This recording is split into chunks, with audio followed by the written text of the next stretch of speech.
సత్య సాక్షి అనుదిన మన్నా ద్వారా మీ అందరికీ శుభోదయం. మీకు ఎలాంటి ప్రార్థనాంశములు ఉన్నా మాకు తెలియజేస్తున్నట్లయితే మీ కొరకు ప్రార్థన చేయడం జరుగుతుంది.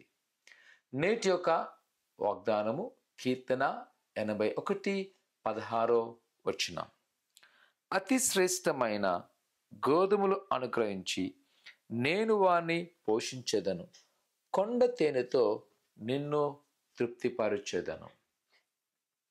ప్రియ కుమార్తె, ఈరోజు నీ కుటుంబంలో కదువుతో కొరతలతో బాధపడుతున్నావా?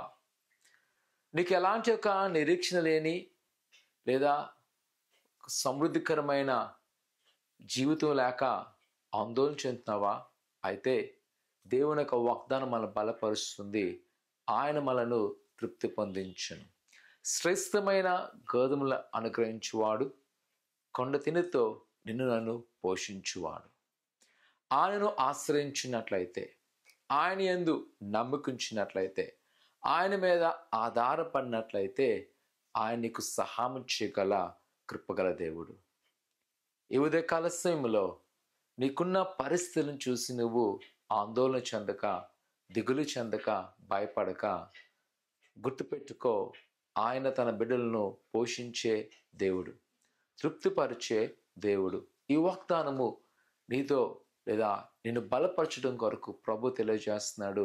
ఆ నీతో ఉన్న నా ప్రసంగమా, కానీ నీవు నేను చేయవలసిందల్లా ఒకటే, ఆయన యందు సంపూర్ణమైన నమ్మకం కలిగి ఉండడము, ఆయన యందు సంపూర్ణంగా ఆధారపడము. ఒకవేళ నువ్వు అలాగున్నట్లయితే ప్రభువు నీ పట్ల ఈ కార్యమును నెరవేర్చబోతున్నాడు.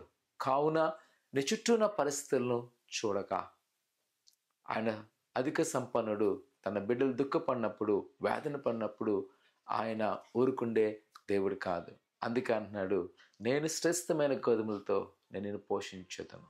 ఈరోజు ప్రియ కుమార్తె, మనము ఆయన మీద ఆనుకున్నట్లయితే, ఆయన నమ్మకించినట్లయితే ఆయన మనల్ని పోషిస్తున్నాడు. ప్రార్థన చేసుకుందాం. పరిశుద్ధుడా ఘనమైన దేవానికి వందనాలు. నీ బిడ్డలు ఏమైనా జ్ఞాపకం చేసుకోండి. నీ దీవెనాశతో నింపండి. నీ కృపాక్షమలతో నింపి, ఇదిగో నువ్వు పోషిస్తున్నావు, నువ్వు తృప్తిపరుస్తున్నావు ప్రభా. ఆ వాగ్దానం ఆయన సంపూర్ణ పొందుటకు సహాయం దయచేయండి. వాళ్ళ వేదన బాధన యేసు నామమున తొలగించి నీ కృపాక్షలు నింపమని యేసు నామమున అడుగుతున్నాం తండ్రి, ఆమేన్.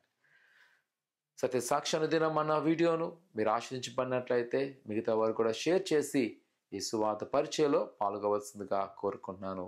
దేవుడు దీవించును గాక. ఆమేన్.